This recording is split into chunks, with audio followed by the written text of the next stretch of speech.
السلام عليكم ورحمة الله تعالى وبركاته. مرحبا بكم معايا في إبداع من داري. كنتمنى إن شاء الله تكونوا على خير وبخير وفي صحة جيدة إن شاء الله. هذا النهار غادي نحضر معكم تورته كلاصي، يعني بجميع الأسرار النجاح ديالها، وغادي نحضر معكم الكلاصاج ميروال، وغادي نحضر معكم جينواز. في هذا الفيديو غادي نحضر معكم كل المراحل ديال هاد التورته. كنتمنى ان شاء الله ينال الاعجاب ديالكم هذا الفيديو. ما تنساوليش اللايك الفيديو، البارطاج مع الاصدقاء والاحباب، واللي ما مشتركش في القناه يضغط على الجرس ويفعل الجرس باش يوصلوا كل جديد للقناه. غنخليكم مع الصور وندوزوا المكونات وطريقه التحضير. بسم الله على بركه الله. غادي نحضروا الاول جينواز. كنحتاج لها 7 الحبات ديال البيض بحراره المطبخ، عندي قبصه ديال الملح، عندي هنايا 210 غرام ديال سكر سنيده و210 غرام ديال الدقيق، وواحد الملعقه ديال الفاني. يعني الجينواز القاعده ديالها كل حبه ديال البيض كنديروا لها 30 غرام ديال سكر سنيده و30 غرام ديال الدقيق. هذه هي القاعده ديال الجينواز. في هذا الاثناء غادي ندير داك القبصه ديال الملح والفاني وسكر سنيده، وغادي نخلطهم في الخلاط. يعني عندكم الخلاط الكهربائي او هاد العجانه. صافي غادي نخلط هاد المكونات، ندير السرعه في الاول يعني خفيفه، وغادي نجهد على السرعه ديال الباطور. صافي غادي نخدم مزيان هاد البيض. دائما الجينواز الا بغيتو تنجح لكم البيض يكون بحراره المطبخ، نجبدوه قبل واحد ساعتين من الثلاجه.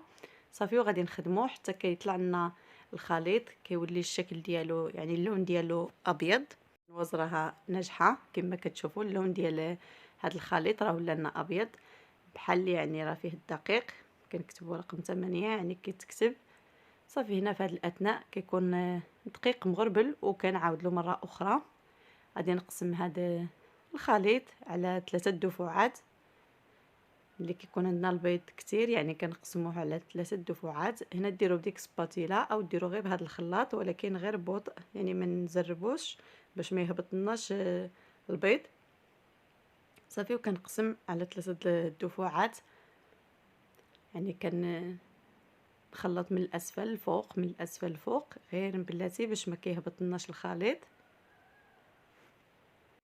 وهنايا درت الكميه اللي بقات لي. يعني هاد الجينواز كتجي ناجحه 100% بدون خميره كيماويه. هذا هو الخليط اللي غادي نحصل عليه. هاد الاثناء جبت اللاطه اللي ديال الفرن، انا درته في الفرن الغازي، يعني اللاطه عندي كبيره. غادي نخوي فيها الخليط وكنقادو بواحد سباتيلا او ملعقه. كنقادوه في هذا الاثناء كنكون شعلت الفرن. ضروري نشعلوا الفرن يسخن باش كنحشيو الجينواز. الفرن كيكون سخون. صافي كنقادو بهاد السباتيلا، يعني اي اداه عندنا نقدروا نستعملوها باش كنقادو الجوانب.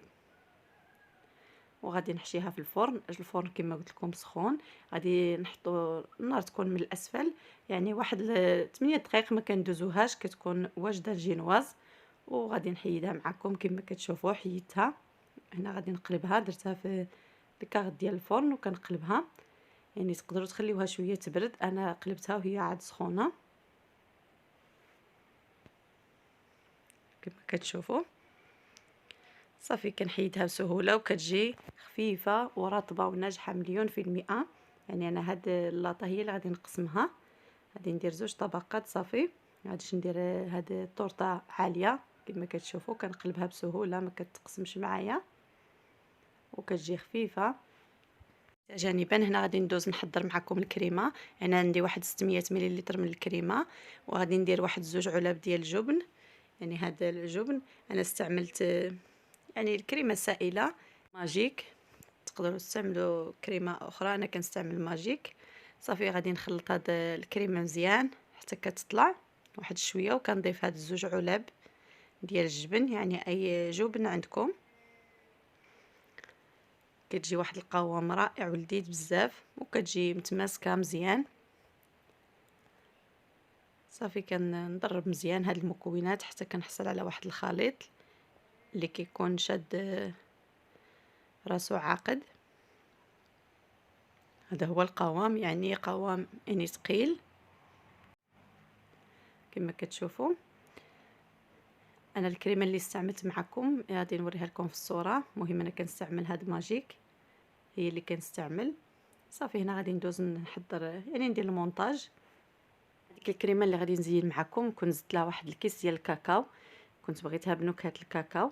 صافي هنايا كنحتاج ديك الكريمه اللي صوبت معكم، وهنايا عندي يعني اللي غادي نسقي يعني السيرو بالماء مغلي، وواحد الساشي ديال الفاني، وواحد 2 ملاعق ديال سكر سنيده.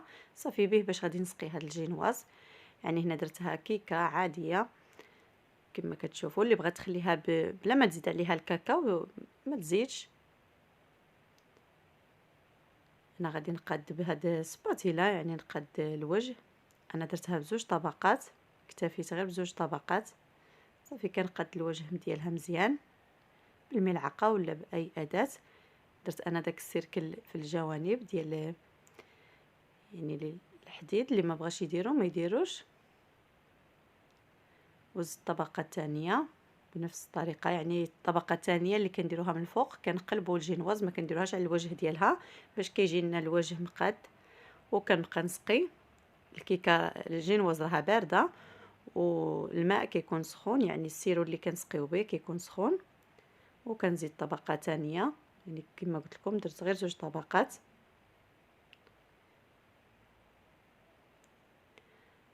يعني قديت الوجه مزيان، وغادي نغطيه بلاستيك غذائي، ضروري نغطيه بهذا السلوفان. وغادي نخليه في المجمد. انا خليته يبات ليله كامله حتى الغد ليه. وغادي يعني نزينو بالكلاصاج. والكلاصاج غادي نصاوبو معكم كما غادي تشوفوا في الفيديو. غادي نصاوبو نهار قبل. عندي 200 مليلتر من الحليب، عندي نصف كيلو من الشوكولات كالا العاديه، عندي واحد 2 اوراق ديال الجيلاتين اللي رطبتهم في الماء بارد خليتهم، عندي واحد الملعقه ممتلئه ديال الكليكوز، وعندي هنايا واحد 2 ملاعق ديال سكر سنيده، وواحد 2 ملاعق ديال الزيت النباتيه. غادي نشد في كاسرول، غادي ندير داك 2 ملاعق ديال سكر سنيده، وغادي نضيف عليهم داك 200 مليلتر ديال الحليب. اللي بغات تعوضوا بالكريمه السائله ديروا، انا درت لكم غير بالحليب. وغنخلط هاد المكونات سكر سنيده مع الحليب. وغنضيف بعد ما كان يعني يغلى لنا الحليب غادي نضيف ديك الملعقه ديال الكليكوز.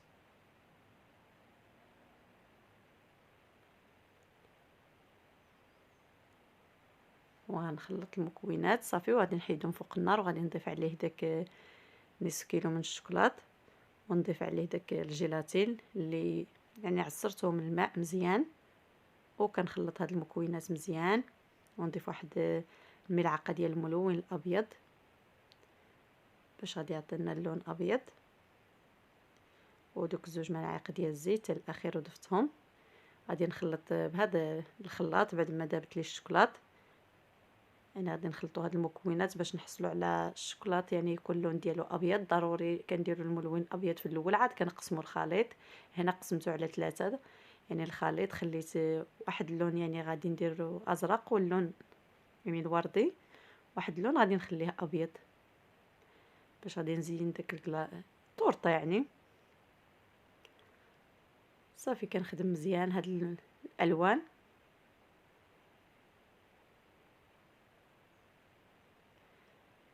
يعني انا درت كميه قليله، خليت من اللون الابيض بزاف، وهادو درت الالوان يعني قليله. ضروري كنخليو الكلاصاج نغطيو عليه ونخليوه ليله كامله حتى الغد ليه ونزينو به. هنايا انا سخنته، هنا كان الجو بارد يعني واخا سخنته دغيا تماسك معايا. خصنا نسخنوه على حمام مائي، يعني حمام يكون سخون الماء، وكنخويه كما كتشوفوا. هنايا انا كنت درت يعني كان الجو بارد دغيا كيتماسك، لكن واخا هكاك غادي نصاوبو معكم. غادي نقادو، غادي نخوي النصف باللون الازرق. المهم غادي نخلط هاد الالوان. درت زلافه يعني من الاسفل باش من غادي يهبط لي دوك الالوان اللي كما كتشوفوا غادي يبقاو لي هابطين لتحت في داك الكاغط ديال الفرن، نقدر نستعملهم. غادي ندير اللون الوردي. المهم انا تعمدت باش نخلط هاد الالوان. كديروا تزيين عشوائي، المهم كل واحد يدير التزيين اللي بغاه هو. ندوزو هكا بسباتيلا، وفي الوسط غادي ندير اللون الابيض.